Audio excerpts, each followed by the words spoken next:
మా అక్కగారైన sister Mary gold గారు దేవుని వాక్యం అందించబోతూ ఉన్నారు. వీరు 3 సంవత్సరాల ఉపవాసం ఉండి ప్రార్థన చేయడం ద్వారా పరిశుద్ధాత్మతో నింపబడిన వారై ఆత్మ సంబంధమైన వరములు కలిగి ప్రభువుతో మాట్లాడుతూ దర్శనాల ద్వారా కళల ద్వారా ప్రభు సన్నిధిలో గడుపుతూ అనేక మందిని ఆత్మీయంగా సిద్ధపరుస్తూ బలపరుస్తూ ఉన్నారు. వీరు ప్రార్థన చేసి దర్శనాలను కలభావాలను తెలుసుకొని అనేక మందికి తెలియచెప్పి అనేక మంది పట్ల దేవుని యొక్క చిత్తం ఏ విధంగా ఉందో ప్రార్థన ద్వారా వారు తెలుసుకొని అనేక మందితో పంచుకుంటూ అనేక మందిని బలపరుస్తూ దేవుని సన్నిధిలో బహుబలంగా వాడబడుతున్న దైవజనులు. వీరి వాక్యాన్ని ఇప్పుడు విందాం. వాక్య భాగంలో మనం చూస్తే ఆదికాండం 38వ అధ్యాయము 26వ వచనం. యూదా వాటిని గుర్తుపట్టి, నేను నా కుమారుడైన షేలాను ఆమెకి ఇయ్యలేదు గనుక ఆమె నాకంటే నీతిమంతురాలని చెప్పి మరి ఎప్పుడును ఆమెను కూడలేదు. యూదా వంశములో నుండి యేసయ్య రావాలి. యూదా వంశములో నుండి యేసుక్రీస్తు ప్రభు భూమి మీదకి రావాలి. అది వాగ్దానము, అది దేవుని ఏర్పాటు, అది దేవుని నిర్ణయము. అలాంటప్పుడు యూదా ఏం చేశాడు? తన యొక్క పెద్ద కుమారునికి వివాహం చేశాడు. పెద్ద కుమారుడు మంచోడుగానందువల్ల చనిపోయాడు. రెండవ కుమారుడిని ఇచ్చి పెళ్లి చేశాడు. రెండవ కుమారుడు కూడా మంచోడుగానందున చనిపోయాడు. మంచోడుగా ఎవరు లేనందున వాళ్ళ ద్వారా ఆ వంశము నిలబడడం కష్టమైపోయింది. మూడవ కుమారుడు అంటే చిన్నోడంట, వాడు ఎదిగినా కూడా కోడలకి భర్తగా ఇయ్యలేదంట. కోడలకి ఇచ్చి పెళ్లి చేయలే. మూడవ కుమారుడిని కోడలకి ఇచ్చి పెళ్లి చేయలే. అందువలన ఏం చేసింది ఆ కోడలు? ఏం ఆలోచన చేసింది? నేను దేవుని నిబంధనను నెరవేర్చే బిడ్డగా ఉండాలి. ఎలా ఆలోచన చేసింది, ప్లాన్ వేసింది. ఆ తరువాత వెళ్ళి ఇది ఒక వేశ్యలాగా మా అమ్మతోటి ఆ పాపం చేసినట్టుగా చేసి ఆ తరువాత గర్భము ధరించి గురుతులు తీసుకుందంట. దారము, కర్ర, ముద్రగల దారమను చేతి కర్ర తీసుకుందంట. తీసుకొని గమ్మునైపోయింది. ఆ తరువాత అతడు మేకపిల్లనిస్తానులే అని చెప్పాడు ఆ వేశ్యకి. వేశ్య కదా, వేశ్యల జీతానికే కదా అలాంటి పాపం చేసేది. కాబట్టి ఈమెకి నేను ఏదో ఒకటి ఇవ్వాలనుకొని మేకపిల్లనిస్తానని చెప్పి పంపించాడు. ఆ తరువాత మేకపిల్లని పంపించినప్పుడు ఆ దారిలో వాళ్ళని అడిగితే ఈ మార్గంలో వేశ్య ఊరు లేరయ్య అని చెప్పారు. వేసి ఎవరు లేరని చెప్పారు. అందువలన ఆయన గమ్మున వెళ్ళిపోయాడు, గమ్మున అయిపోయారు. ఆ తరువాత 3 నెలలు అయిన తర్వాత కోడలు గర్భవతి అని వినబడిందంట. కోడలు గర్భవతి అని తెలియగానే తీసుకురండి, ఆమెను కాల్చి పడేసేయాలా, ఏమాత్రం ఆమెను ఉంచడానికి లేదు. ఆ ఇశ్రాయేలీల్లో ఇలాంటి పాపము జరిగినప్పుడు రాళ్లతో కొట్టి చంపడమా లేదా కాల్చి వేయడమా జరుగుతుంది. ఆమెను తీసుకురండి బయటకు అనగానే ఆమె చాలా తెలివిగా ప్రవర్తించింది. ఏం చేసింది ఇప్పుడు చదువుదాం, 25 నుంచి చదువుదాం. ఆమెను బయటికి తీసుకొని వచ్చినప్పుడు ఆమె తన మామ యొద్దకు ఆ వస్తువులను పంపెను. ఇవి ఎవరివో? ఆ మనుషుని వల్ల నేను గర్భవతినైతిని. ఈ ముద్ర, ఈ దారము, ఈ కర్ర ఎవరివో దయచేసి గుర్తుపట్టమని చెప్పినప్పుడు యూదా వాటిని గుర్తుపట్టి, నేను నా కుమారుడైన షేలాను ఆమెకు ఇయ్యలేదు గనుక ఆమె నాకంటే నీతిమంతురాలు. చూడండి, మామూలుగా యూదానే నీతిమంతుడు, కానీ ఆయన అంటూ ఉన్నాడు ఆమె నాకంటే నీతిమంతురాలు. శాస్త్రుల నీతి కంటేను పరిసయ్యుల నీతి కంటేను మీ నీతి అధికము కాని ఎడల పరలోక రాజ్యములో ప్రవేశించలేరు. ఆమెని నాకంటే నీతిమంతురాలు. ఎందుకంటే దేవుని నిబంధన నెరవేర్చడం కోసం ఆమె ఆలోచించింది. ఆమె ఏదో పాపం చేయాలనో, వాళ్ళ మామ ఆస్తినంతా సంపాదించుకోవాలనో, ఆమె ఏదో గొప్పదానిగా వ్యవహరించాలనో కాదు. కేవలం ఒక బిడ్డనిచ్చి నా వంశాన్ని నేను నిలబెట్టుకోవాలి, నా వంశాన్ని నేను నిలబెట్టుకోవాలి. మా మామ నాకు భర్తను ఇవ్వలేదు కాబట్టి నేను నా వంశాన్ని ఎలా నిలబెట్టుకోవాలని ఆలోచించి ఆమె ప్రయాసపడింది. ఒక కుమారుణ్ణి కనింది. అతడే అందరికీ మూల వ్యక్తి అయిపోయాడు తెలుసా. ఆ యూదా వంశానికి మూల వ్యక్తి అయిపోయాడు. వాక్య భాగాల్లో మనం చూస్తూ ఉన్నాం. దేవుని సన్నిధిలో మనము అలాంటి నీతిని, అంతకంటే అధికమైన నీతిని, అంతకంటే అంతకంటే అంతకంటే అంతకంటే అధికమైన నీతిని మనము కలిగి ఉండాలి.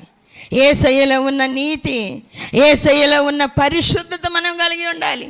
శాస్త్రుల లాంటి, పరిసయ్యుల లాంటి నీతి సరిపోదు. అంతకంటే ఎక్కువైన యేసయ్య నీతిని, యేసయ్య పరిశుద్ధతను మనము కలిగి జీవించాలి. వాక్య భాగాల్లో మనం చూస్తూ ఉంటే మొదటి సమూయేలు గ్రంథంలో కూడా సౌలు గురించి, దావీదు గురించి చాలా విషయాలు వాక్యంలో నుండి మనం వింటూ ఉంటాం. సౌలు చాలాసార్లు దావీదుని చంపాలని చూసినప్పుడు దావీదు ఎన్నోసార్లు సౌలు దొరికినా కూడా సౌలుని చంపలేదు, సౌలుని ఏమీ చేయలేదు. ఎన్నోసార్లు సౌలు దావీదుకు దొరికాడు, దావీదుకు చాలా దగ్గరగా వచ్చాడు.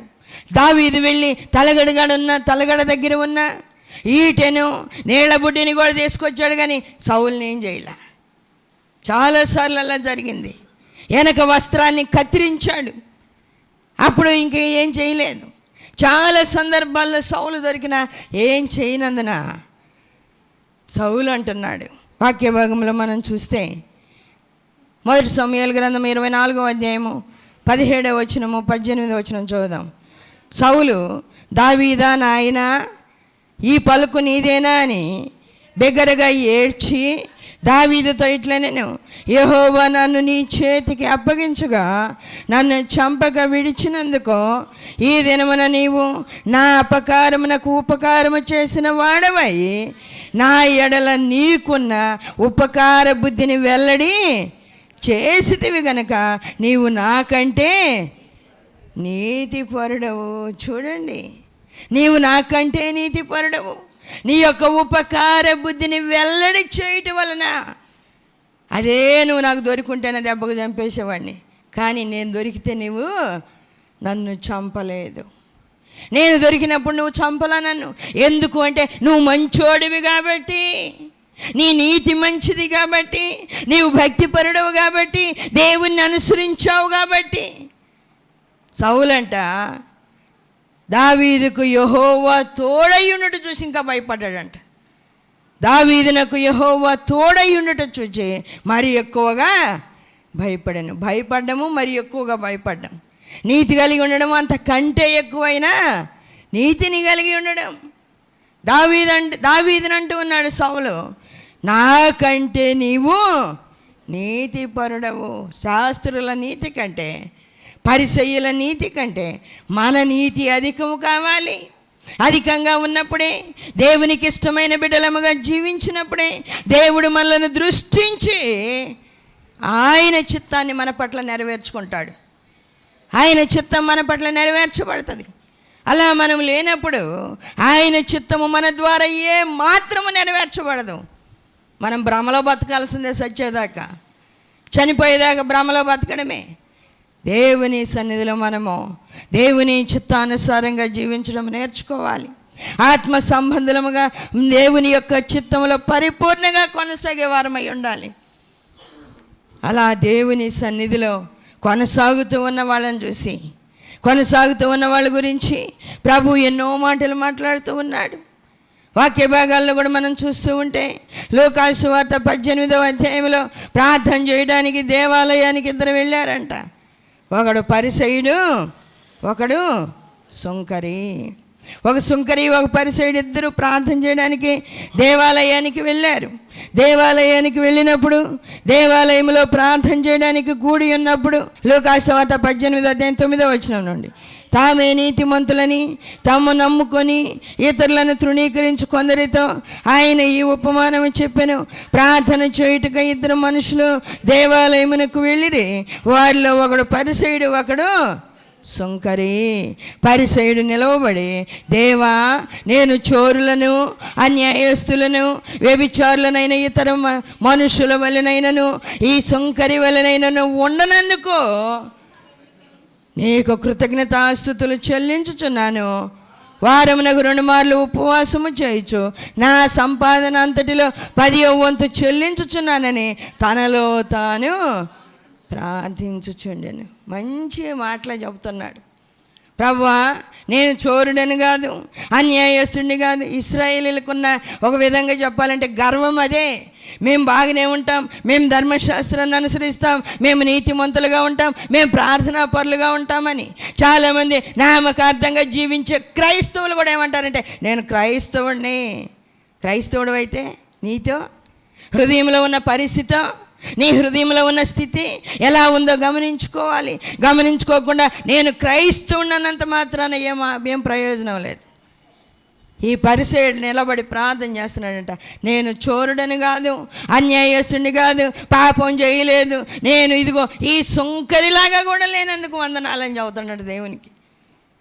అంతేకాకుండా వారానికి 2 మార్లు ఉపవాసం చేయొచ్చు, నా సంపాదన అంతట్లో 10వ వంతు చెల్లించుచున్నానని తనలో తాను ప్రార్థన చేసుకున్నాడు. ఈ సుంకరి కూడా ప్రార్థన చేస్తూ ఉన్నాడు. సుంకరి ఏమని ప్రార్థన చేస్తున్నాడు? ఆకాశం వైపు కన్నులు ఎత్తుటకైన ధైర్యం చాలక రొమ్ము కొట్టుకుంటున్నాడంట. ప్రభువా, ఆకాశం నీ సింహాసనం అయ్యా, ఆకాశం వైపు నేను ఎలా చూడగలను? భూమిని పాదపీఠం, భూమి మీద నన్ను పుట్టించావు కానీ నేను ఏ పాటి వాడిని ఎలుగెత్తి ఏడుస్తున్నాడంట రొమ్ము కొట్టుకుంటా. ఇలా ప్రార్థన చేస్తూ ఉంటే ఆ ఇద్దరి ప్రార్థనలు చూసింది ఎవరు? తనలో తాను ప్రార్థన చేసుకుంటున్న పరిసయ్యుని ప్రార్థన బయట వాళ్ళకి ఎలా వినబడుతుంది? వినబడే అవకాశం లేదు. సుంకరి ప్రార్థన ఒకవేళ ఇంటి వినొచ్చు, ఎందుకంటే రొమ్ము కొట్టుకొని ఎలుగెత్తి ఏడుస్తున్నాడు కాబట్టి సుంకరి ప్రార్థన వినొచ్చు. పరిసయ్యుడు ఏం ప్రార్థన చేశాడో తెలియదు, పరిసయ్యుడు ఎలాంటి ప్రార్థన చేశాడో అర్థం కాదు. కానీ ఆ 2 ప్రార్థనల యొక్క వేరియేషన్ని ప్రభువు చూసి ప్రభు చెబుతూ ఉన్నాడు. ప్రభు ఏమని మాట్లాడుతూ ఉన్నాడు? వాక్య భాగంలో మనం చూస్తే 13వ వచనం 14వ వచనం చూద్దాం. అయితే సుంకరి దూరముగా నిలవబడి ఆకాశం వైపు కన్నులెత్తటకైన ధైర్యము చాలక రొమ్ము కొట్టుకొనుచో, దేవా పాపినైనా నన్ను కరుణించమని పలికెను. అతని కంటే ఇతడు నీతిమంతుడిగా తీర్చబడి తన ఇంటికి వెళ్ళనని మీతో చెప్పుచున్నాను. తన్ను తాను హెచ్చించుకునేవాడు తగ్గించబడిననియో, తన్ను తాను తగ్గించుకునేవాడు హెచ్చించబడిననియో చెప్పాడంట. చూడండి, అతని కంటే ఇతడు నీతిమంతుడుగా తీర్చబడి, అతని కంటే ఇతడు నీతిమంతుడుగా తీర్చబడి తన ఇంటికి వెళ్ళాడంట. ప్రభువు ఆ ప్రార్థనలు విన్నాడు. ప్రభువు చెబుతూ ఉన్నాడు, వీళ్ళిద్దరు ఏం ప్రార్థన చేశారో తెలుసా? ఆ కానుకల పెట్టి దగ్గర నిలబడి ఆ పేద విధవరాలు 2 కాసులు వేస్తూ ఉంటే ప్రభువు చూసి ఆయన అంటున్నాడు, వీళ్ళందరికంటే ఆమె ఎక్కువ వేసింది అంటున్నాడు. మేము చూస్తే ఆమె కాడేముందయ్యా, ఆమె దగ్గర ఇంత పెద్ద కట్టలేమే, ఆమె వేసినప్పుడు మేము చూసామే, అదిగో గల్లుమని శబ్దం వచ్చింది. ఆమె ఎప్పుడు వేసిందంటే ఆమె తనకు కలిగినదంతయో ఇచ్చింది. ఆమె తనకు కలిగినదంతా ఇచ్చింది. మీ అందరికంటే ఆమె గొప్పది. చూడండి, అందరికంటే, ఆ నీతి కంటే, అలాంటి పరిశుద్ధత కంటే, అలాంటి ప్రార్థన కంటే నీది అధికం కాకపోతే నీవేమాత్రం పరలోక రాజ్యంలో చేరవు. మొహమాటమే లేదు. ఆయన కాడ మొహమాటం లేదు, మన కాడన్నా మొహమాటం ఉంటుంది. అయ్యో, మనకు తెలిసిన వాళ్ళే, మన ఇంటి పక్కన వాళ్ళే, మన సంఘస్థులే, మన ప్రార్థన చేసేవాళ్ళే, పాటలు పాడేవాళ్ళే, వాక్యం చదివేవాళ్ళే, వాక్యం బోధించేవాళ్ళే మనోళ్ళే అని మనకు ఉంటుంది. కానీ వాళ్ళకు ఉండదు, దేవునికి ఉండదు, మొహమాటం ఏముండదు. అతని కంటే ఇతడు నీతిమంతుడిగా తీర్చబడి తన ఇంటికి వెళ్ళాడు.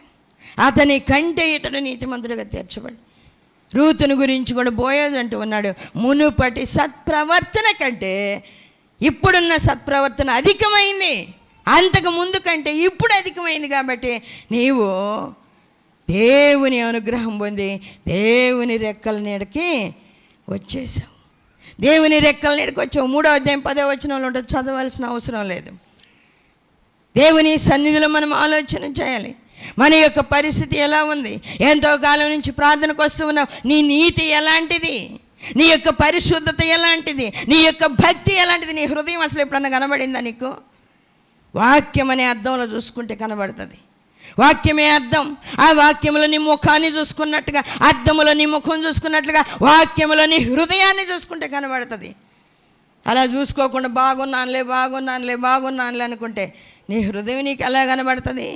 నీ హృదయం నీకు కనబడకపోతే నువ్వు ఎలా దిద్దుకోగలవు? ఎలా దిద్దుకోగలము?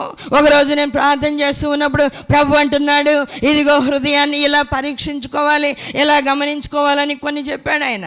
అలా పరీక్షించి కొందరి హృదయాలను చూసా. నా హృదయాన్ని నేను ఎప్పుడు అడుక్కుంటా ప్రభు దగ్గరే. నేను ఎలా ఉన్నాను, నా హృదయం ఎలా ఉంది, నా హృదయ స్థితి ఎలా ఉంది, నేనేమై ఉన్నాను అని ప్రభువు దగ్గర ప్రతి క్షణం నన్ను నేను పరీక్షించుకుంటా. నా హృదయం గురించి అయితే నేను పరీక్షించుకుంటా. నా హృదయాన్ని నేను పరీక్షించుకుంటూ, చాలామంది మా గురించి ప్రార్థన చేయి అని అడిగినప్పుడు వాళ్ళ గురించి నేను అడుగుతా, ఇదిగో వీళ్ళ యొక్క హృదయం ఎలా ఉంది ప్రభా, వీళ్ళ అద్దంలో చూసుకోలేకపోతున్నారంట, వాక్యం అనే అద్దంలో చూసుకోవడం వాళ్ళకి చేతకావడం లేదంట, నన్ను చూడమన్నారు కాబట్టి నాకు చూపించు ప్రభు అని ప్రార్థన చేస్తే వాళ్ళ హృదయం ఎలా ఉందో చూపించేవాడు ప్రభు. కొన్ని హృదయాలలో తెల్లని వస్త్రం మీద నల్లని మచ్చల్లాగా కనబడే, అవి భయంకరంగా కొట్టొచ్చినట్టు కనబడే పాపాలు, దోషాలు. కొందరి హృదయాలను చూసినప్పుడు తెల్లని వస్త్రం మీద ఆ సిమెంట్ కలర్ లాంటి, అంటే అది పాపము, దోషము అనేది కూడా గుర్తుపట్టడానికి వీలైనట్లుగా ఉండేది. ఏంది ప్రభు ఎలా ఉందంటే అది గర్వము, వ్యసనము, అర్థం కాకుండా ఉంటాయి అవి. అది గర్వం, వ్యసనం, అది అర్థం కాదు. ఆమెలో అదే స్థితి ఉంది. ఆమె నువ్వు అడిగినా కూడా ఆమె చెప్పదు కాబట్టి ఆమెకు చెప్పబాక. నువ్వు తెలుసా, అడిగినా కానీ చెప్పదంట. ఇక నేను ఎందుకు చెప్పేది? ఏం చెప్పాలి ప్రభు? అడిగింది కదంటే ప్రభు ఏం చెప్పలేదని చెప్పు. చూడండి, దేవుని సన్నిధిలో మనము ప్రతిదీ ఆలోచన చేయాలి, హృదయాన్ని పరీక్షించుకోవాలి. హృదయంలో కనబడకుండా, అర్థం కాకుండా ఉన్న వాటిని మనం దిద్దుకోవాలి. దేవుని దగ్గర అడిగి, దేవుని దగ్గర కూర్చొని, దేవుని దగ్గర పరిశీలన చేస్తేనే ఇవన్నీ మనకు అర్థమవుతాయి, లేకపోతే అర్థం కాదు. అతని కంటే ఇతడు నీతిమంతుడిగా తీర్చబడ్డాం. అతని నీతి కంటే, శాస్త్రుల నీతి కంటే, పరిసయ్యుల నీతి కంటే మన నీతి అధికం కావడం అంటే దేవుని దగ్గర పరీక్షించుకోకుండా ఏమాత్రం నువ్వు ప్రయోజనం పొందలేవు. పరలోక రాజ్యంలో ప్రవేశించలేవు. గేట్కి అడిగిపోయి అయినా అట నిలబడి నెట్టివేయబడి బయటికి రావడమే కానీ లోపల ప్రవేశించడం అనేది సాధ్యం కాదు. హృదయాన్ని పరీక్షించుకోవాలి, హృదయాంతరంగాన్ని పరీక్షించుకోవాలి. వాక్య భాగంలో మనం చూస్తూ ఉంటే హృదయాన్ని పరిపూర్ణంగా దేవుని దగ్గర పరీక్షించుకుంటూ, ప్రార్థనా పరులుగా ఉంటూ, ప్రార్థనను అత్యధికంగా చేసుకుంటూ, దేవుని దగ్గర ఎల్లప్పుడూ దీనత్వము కలిగి ఉండే వాళ్ళ గురించి ప్రభు అంటూ ఉన్నాడు. వాక్య భాగంలో మనం చూస్తూ ఉంటే యెషయా గ్రంథం 51:1 నీతిని అనుసరించుచు యెహోవాను వెదుకుచునుండు వారులారా నా మాట వినుడి. నీతిని అనుసరించుచు యెహోవాను వెదకుచునుండు వారులారా, యెహోవాను వెదకుచునుండు వారులారా నా మాట వినుడి. మీరు ఏ బండ నుండి చెక్కబడితిరో దాన్ని ఆలోచించుడి, మీరు ఏ గుంట నుండి త్రవ్వబడితిరో దానిని ఆలోచించుడి. మీ తండ్రి అయిన అబ్రహాము సంగతి ఆలోచించుడి, మిమ్మల్ని కనిన శారాను ఆలోచించడం. అంటే వాళ్ళు ఎలాంటి భక్తి కలిగిన వారుగా ఉన్నారు, ఎలాంటి ప్రార్థనా పరులుగా ఉన్నారు, వాళ్ళని గురించి ఆలోచన చేయండి. ఏ బండ నుండి మీరు చెక్కబడ్డారు, ఏ గుంట నుండి తవ్వబడ్డారు, దానిని ఆలోచన చేయండి. మీకున్న భక్తిని బట్టి గర్వపడబాకండి, మీకున్న ప్రార్థన బట్టి గర్వపడబాకండి, మీకున్న ఏదో కొద్దిపాటి అనుభవాన్ని బట్టి గర్వపడబాకండి. నీతిని అనుసరించుచు యెహోవాను వెదుకుచు ఉండువారులారా, యెహోవాను వెదుకుచు ఉండువారులారా.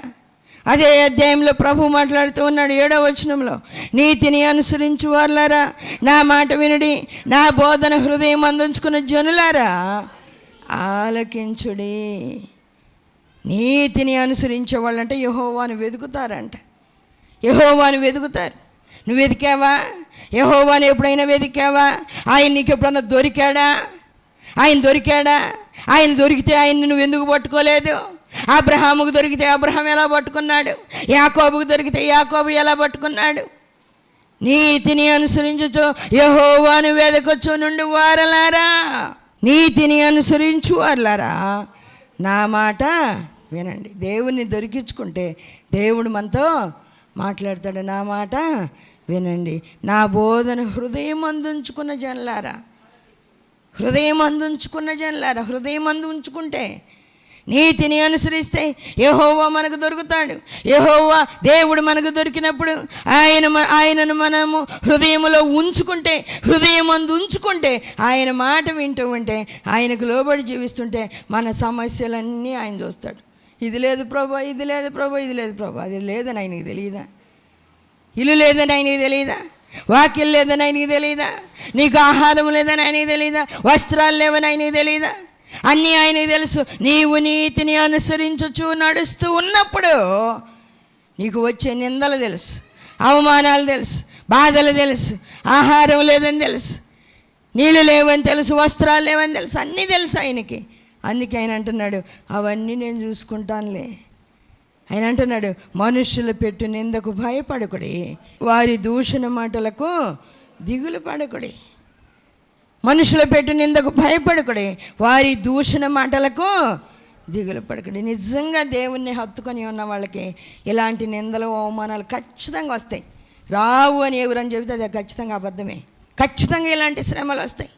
బైబిల్లోనే చూస్తే బైబిల్లో ఉన్న భక్తులందరూ శ్రమలు అనుభవించిన వాళ్ళే, కానీ ఏమాత్రం సంతోషంగా జీవించిన వాళ్ళు కాదు. కానీ ఆ శ్రమలలో వాళ్ళకి సంతోషం ఉంది, ఆ శ్రమలలో వాళ్ళకి చాలా నెమ్మది ఉంది. ఎందుకంటే మేము దేవుణ్ణి, దేవాతి దేవుడైన ప్రభువుని కలిగి ఉన్నామనే ఆ ధైర్యము, ఆ నిరీక్షణ వాళ్ళకి ఉన్నాయి. ఆ ధైర్యం ఉంది, ఆ నిరీక్షణ ఉంది. ఏమాత్రం భయపడడం వల్ల, ఏమాత్రం కృంగిపోవడం వల్ల. కొందరైతే విడుదల పొందనొల్లక యాతన పెట్టబడ్డారంట. విడుదల పొందనొల్లక యాతన పెట్టబడ్డారు. వాక్య భాగాల్లో మనం చూస్తూ ఉంటే యెషయా గ్రంథం 54వ అధ్యాయము 12-13 వచనాలు. మాణిక్యమణులతో నీ కోట కొమ్మలను, సూర్యకాంతములతో నీ గుమ్మములను కట్టుదును, ప్రశస్తమైన రత్నములతో నీకు సరిహద్దులు ఏర్పరచుదును. నీ పిల్లలందరూ యెహోవా చేత ఉపదేశమునందుదురు, నీ పిల్లలకు అధిక విశ్రాంతి కలుగును. నీవు నీతి గలదానవై స్థాపించబడదువు. దేవుని నోటి నుంచి నీకు ఎలాంటి మాట రావాలి, ఎలాంటి మాట రావాలి? ప్రభు నోట్లో నుంచి ఇదిగో ఈ మాట నీకు అది చెప్పబడినప్పుడు మాత్రమే నీవు ఆయన రాజ్యంలోనికి ఉండగలవు. అర్హత కలిగిన దానవుగా ఉండగలవు, అర్హత కలిగిన వాడవుగా ఉండగలవు. ప్రభు ఒక దినాన్ని చెప్తూ ఉన్నాడు, ఆకాశమునకు భూమికి పునాదులు వేసినప్పుడు దేవదూతలందరూ జయధ్వనులు చేశారు, సంగీతం పాడారు.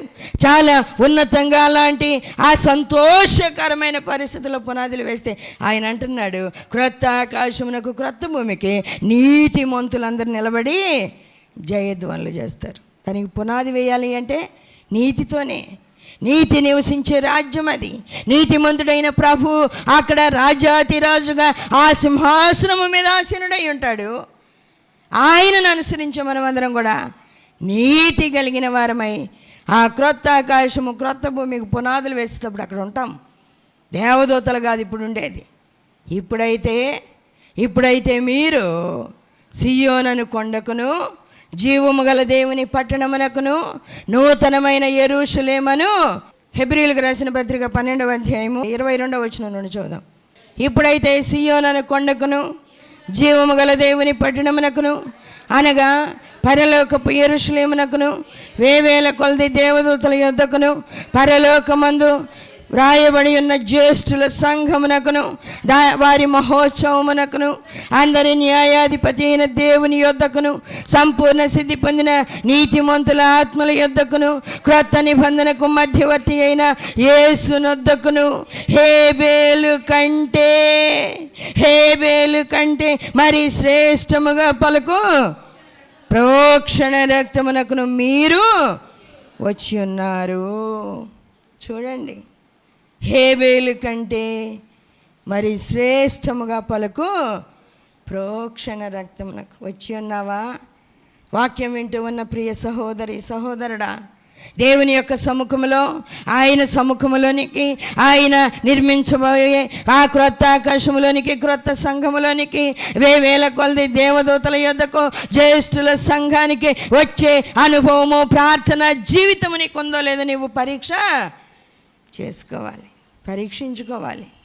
శాస్త్రుల నీతి లాంటి నీతి. చాలామందికి కావాల్సిన గొప్పతనం, ఏదో సాధించినట్టు గొప్పతనం. ఏం చేయడానికి అది?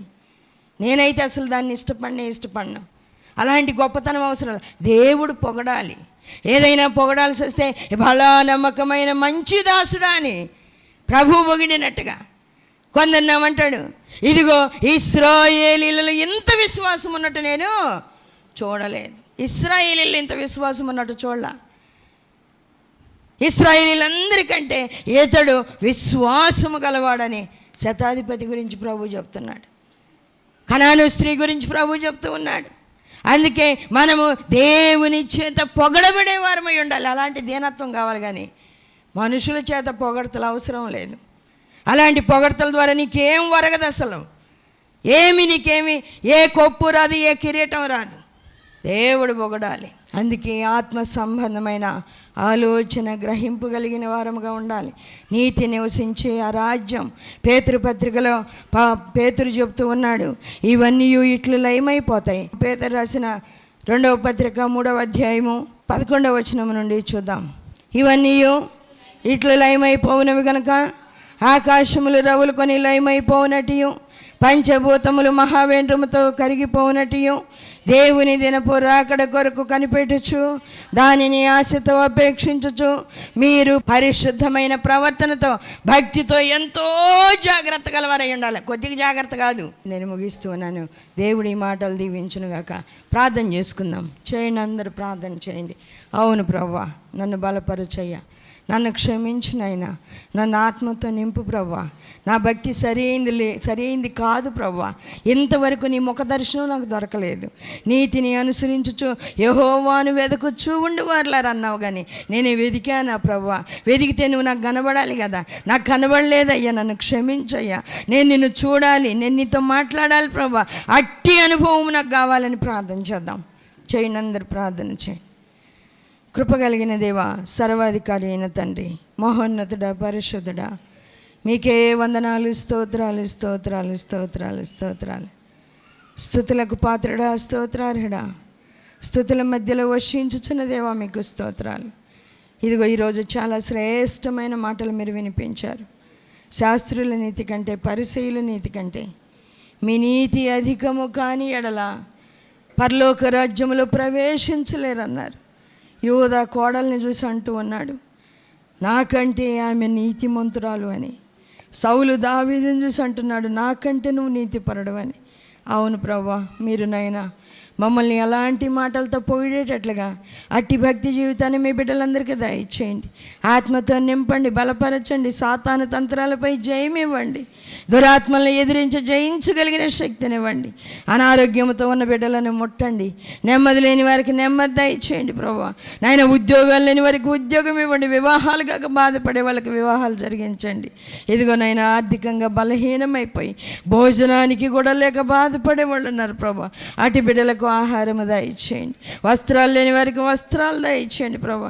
ఇదిగో ఈ క్రిస్మస్ మాసం అంతగా సంతోషంగా జీవించడానికి మీ బిడ్డలకు కృప దయచేయండి. అన్నిటికంటే ముఖ్యంగా మీ సంపూర్ణతకు సమానమైన సంపూర్ణత కలిగి, నీతి కలిగి, పరిశుద్ధత కలిగి జీవించగలిగిన, పట్టుదల కలిగిన ప్రార్థనాత్మ బిడ్డలకు దయచేయమని ప్రతి బిడ్డను మీ సన్నిధిలో జ్ఞాపకం చేసుకోమని మీకు అప్పగించుకుంటూ యేసయ్య పరిశుద్ధ నామములో అడుగుచున్నాము తండ్రి, ఆమేన్. మరిన్ని వివరముల కొరకు మమ్మలను సంప్రదించవలసిన చిరునామా Marigold Foundation, Holy Spirit Church, Vishwanathapuram, Podili, Prakasam జిల్లా, పిన్ కోడ్ 523240. మా ఫోన్ నెంబర్స్ 8500084841, మరి ఒక ఫోన్ నెంబర్ 8500084842.